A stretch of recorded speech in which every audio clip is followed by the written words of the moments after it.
Hello everyone and welcome back to The Lost Planeswalker. You're here with me, Jesse, The Lost Planeswalker, and today I'm going to be doing an Atraxa Sagas deck, which I think is a really neat concept, and we got a really good amount of support cards for this archetype just in the last couple of sets, especially with the Commander Masters deck. So I thought it was time to look into building this deck as well when I was building the Atraxa decks. So starting out, just a recap of Atraxa Praetor's Voice. It is a green, white, blue, and a black legendary creature for Phyrexian Angel Horror with Flying, Vigilance, Death Touch, and Lifelink. And then at the beginning of your end step, we proliferate, which means we can increase the counters on any permanent or player by 1. So starting out as always, we have the lands for this deck. And of course, we have forests, islands, plains, and swamps in this deck. But the 4 lands that I thought could be really cool to add otherwise that weren't, your tri-lands and dual lands and all that stuff you need, because I'm going to leave that up to you to figure out because some of those can get really expensive, is Heliod's Hall of Generosity, Karn's Bastion, Reliquary Tower, and Urza's Saga. So Hall of Heliod's Generosity for 1 and a white, we can put a target enchantment card from our graveyard on top of our library. Karn's Bastion says we can pay 4 mana to proliferate. Reliquary Tower says we have no max hand size, and Urza Saga is a great all-around card that we can use to add 1.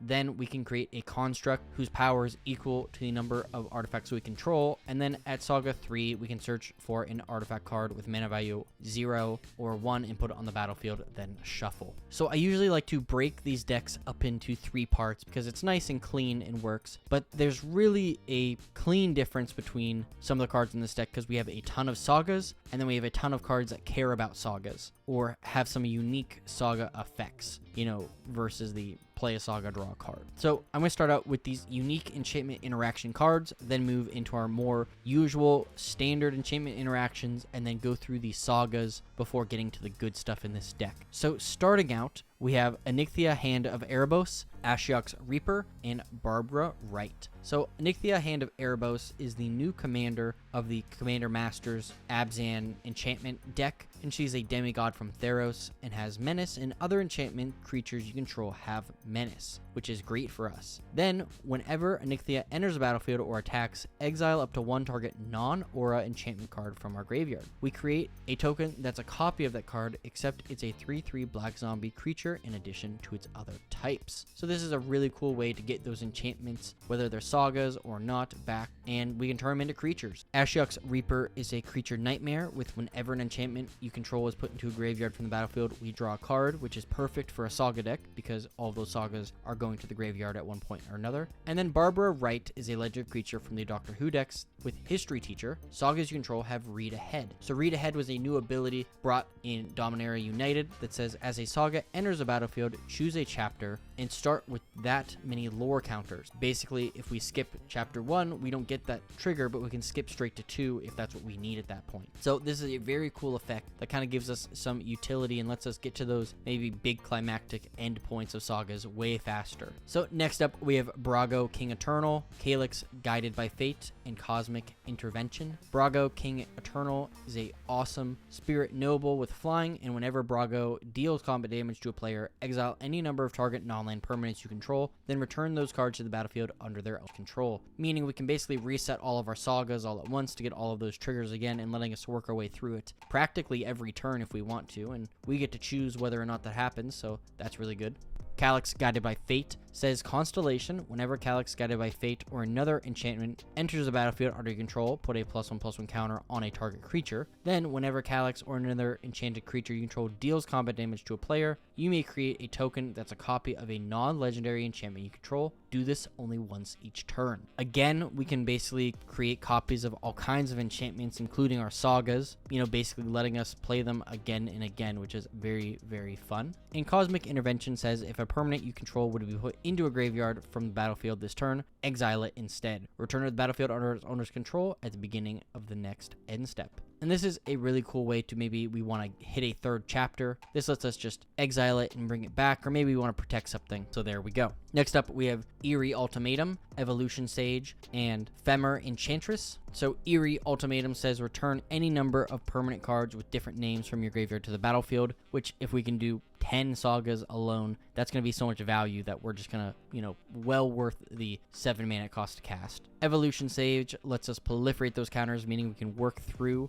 all those enchantments, meaning we can work through all of those sagas much faster if we want to. And then Ephemerith Enchantress says whenever an enchantment is put into a graveyard from play, we get to draw a card, which is very, very similar to Ashiok's Reaper, but does the same sort of job for us. Next up, we have Goldberry River's Daughter, Herald of the Pantheon, and Narcy Fablesinger. Goldberry River's Daughter says, tap it to move a counter of each kind not on Goldberry River's Daughter from another target permanent you control onto Goldberry. Then for a blue, we can move one or more counters from Goldberry onto another target permanent you control. If you do, draw a card. So basically, we can move a bunch of Saga counters onto Goldberry and off of her to basically, affect how we're triggering all of our sagas. So it's a really neat effect. It's very, very fun. And then Herald of the Pantheon says enchantment spells cast 1 less to cast. Enchantment spells cost 1 less to cast. And whenever you cast an enchantment spell, you gain a life. And Narcy Fablesinger, one of the other awesome and probably best card in this deck because it was built for sagas, has lifelink, and whenever you sack an enchantment, draw a card, which happens whenever you end a saga, you sacrifice it. Then, when the final chapter ability of a saga you control resolves, each opponent loses X life and you gain X life, where X is that saga's mana value. Meaning, there's 2 different ways we can basically just kill our opponents with creatures, all the saga abilities, and then from them just dying, they're just going to take a ton of damage from us. Our next 3 cards are Ondu Spirit Dancer, Resurgent Belief, and Take Thrall Inquiry Damis. Ondu Spirit Dancer is a core cleric that says whenever an enchantment enters battlefield under your control, you may create a token that's a copy of it. Do this only once each turn. A great way to double up our enchantments as they enter in. Resurgent Belief is a sorcery with suspend 2 for 1 and a white that says return all enchantment cards from your graveyard to the battlefield. What a cool way, very cheaply, to just get all of that stuff back and onto the battlefield. And Take Thrall Inquiry Damis lets us proliferate. And Take Thrall Inquiry Damis says if we would proliferate twice instead. And then for 1 Phyrexian blue mana, we can remove 3 counters from among other artifacts, creatures, and or planeswalkers you control and put an indestructible counter on Take Thrall Inquiry Damis.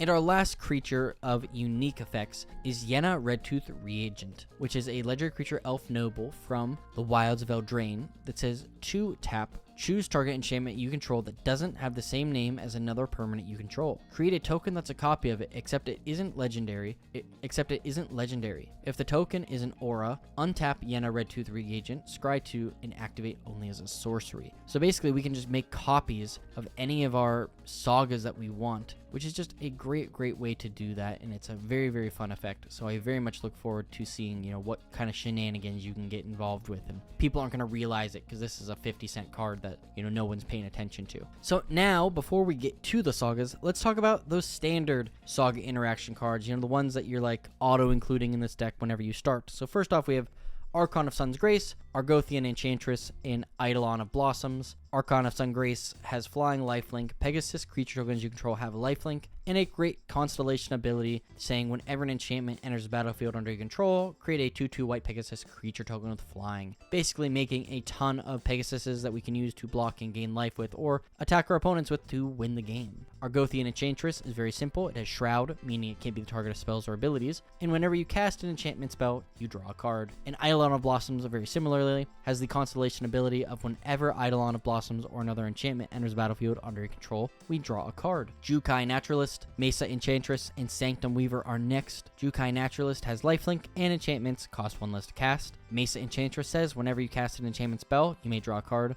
And Sanctum Weaver says add X mana of any one color where X is the number of enchantments you control. Satyr Enchanter, Cetacean Champion, and Starfield Mystic are next. Satyr Enchanter says whenever you cast an enchantment, draw a card. Cetacean Champion says Constellation, whenever an enchantment enters battlefield under your control, put a +1/+1 counter on this creature and draw a card. And Starfield Mystic says enchantment spells you cast cost 1 less to cast, and whenever an enchantment you control is put into the graveyard from the battlefield, put a +1/+1 counter on Starfield Mystic. In our last 2 cards, we have Sithis Harvest Hand and Verdan Enchantress. Sithis Harvest Hand says whenever you cast an enchantment spell, gain 1 life and draw a card. And Verdant Enchantress says whenever you cast an enchantment spell, draw a card. So you can see there's a lot of things we can do to draw a lot of cards in this deck. You know, even though we have blue, our main, you know, Enchantress colors are not blue. So this is a just incredible way to draw a ton of cards that aren't through the traditional blue means. So this next segment is going to be all about other enchantments and sagas that are just going to help us do so many great things and are going to trigger all of those other creatures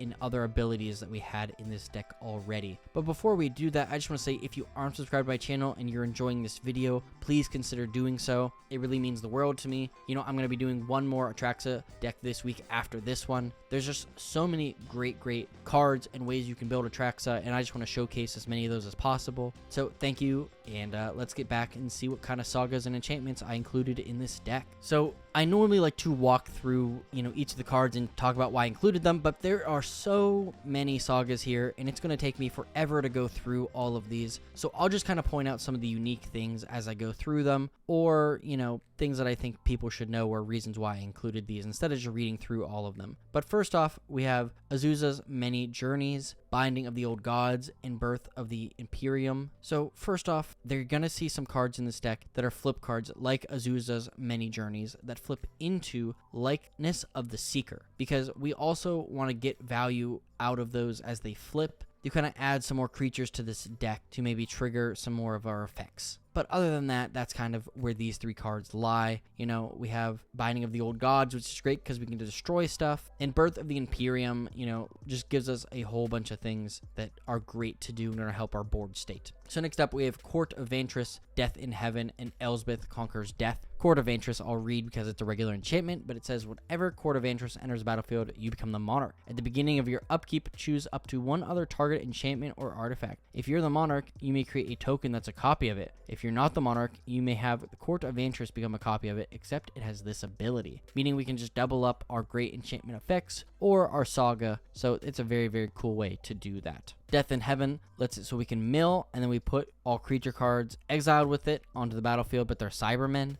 And Elsbeth Conquers Death is a great way to do a bunch of things, but our third effect here is return target creature or planeswalker from a graveyard and put a +1/+1 counter on it, or if it's planeswalker, a loyalty counter. So next up, we have Elsbeth's Nightmare, Enchantress's Presence, and Fall of the Imposter. Elsbeth's Nightmare just does a bunch of little good stuff there. Enchantress's Presence says whenever you cast an enchantment spell, draw a card. And Fall of the Imposter puts some +1/+1 counters, and then we can exile some creatures that our opponents control. Freedra's Retribution, Genesis of the Daleks, and Historian's Boom is next. Freedra's Retribution is a great angel spell if you're able to play Orzhov Angels. Genesis of the Daleks lets us create a bunch of Dalek tokens, and then target opponent faces a villainous choice. Destroy all Dalek creatures, and each of your opponent loses life equal to the total power of the Daleks that died this turn, or destroy all non-Dalek creatures, which really can put our opponents in a conundrum. If they're at low life, they have to wipe the board, and we get to keep all of our Daleks. And then Historian's Boon is an enchantment that says whenever Historian's Boon or another non-token enchantment enters battlefield under control, we create a 1/1 soldier creature token. And then whenever the final chapter ability of a saga you control triggers, create a 4/4 white angel creature token with flying and vigilance, which is going to happen a lot in this deck, so this is just an awesome card to have. Inventive Iteration, Jugan, Defender of the Temple, and King Nafi's Betrayal are next. Inventive Iteration lets us return some stuff to our hand, and then it turns into Living Breakthrough that says whenever you cast a spell, your opponents can't cast spells with the same mana value as it until your next turn, which seems really good. Jugan Defends the Temple lets us create a monk, put some counters on it, and then we exile it until we get this Dragon Spirit that says whenever another creature enters the battlefield under control, you can pay X and put X +1/+1 counters on that creature. And as long as you have 5 modified creatures, this gets +5/+5 in Trample, which seems very powerful. And King Nafi's Betrayal lets us mill some cards and exile creatures and planeswalkers, and then we can cast those spells and use any mana color to cast the spells that we have exiled.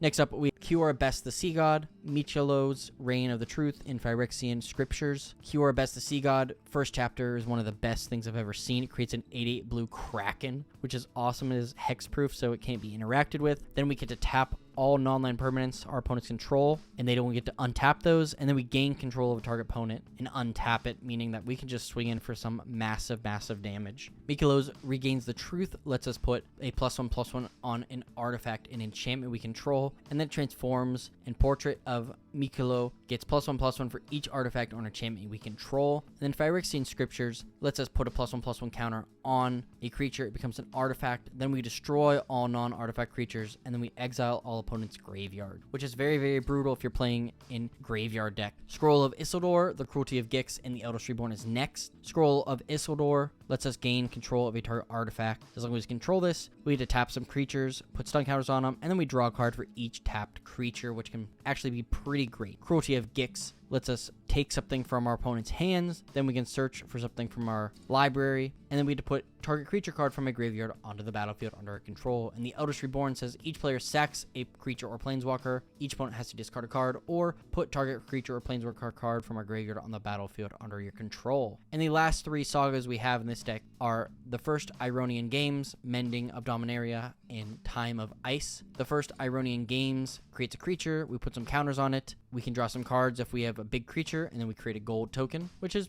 okay, seems kind of fun. Mending of Dominaria lets us mill some cards and then put creatures onto our graveyard, and then we can return all lands from our graveyard and then shuffle our graveyard into our library. And then Time of Ice says tap target creature Pokemon controls. It doesn't untap during its controller's next untap step or for as long as we control Time of Ice, and then we return all tapped creatures to their owner's hands, letting us kind of get in and deal some damage. And finally, we are at the good stuff category. This one's quite short because there was a lot of sagas and a lot of saga-related cards. So we have some just general good stuff cards in this, like Arcane Signet, Chromatic Lantern, and Commander's Fear. All those are going to help us color fix and do some good stuff. Counterspell, Cultivate, and Dryad of the Elysian Grove are next. Counterspell is going to let us counter a target spell. Cultivate's going to help us get some lands onto the battlefield that we need. And Dryad of the Elysian Grove lets us play an additional land. And then lands can basically tap for whatever we need. Then we have Heroic Intervention, Jin-Gitaxias, and Search for Glory. Heroic Intervention is going to give everything hexproof and indestructible. Jin-Gitaxias is going to let us draw some cards whenever we cast a non-creature spell with mana value 3 or greater, and then we can flip it and we get the Great Synthesis that says draw a card equal to the number of cards you can in your hand. You have no maximum hand size for as long as you control the Great Synthesis.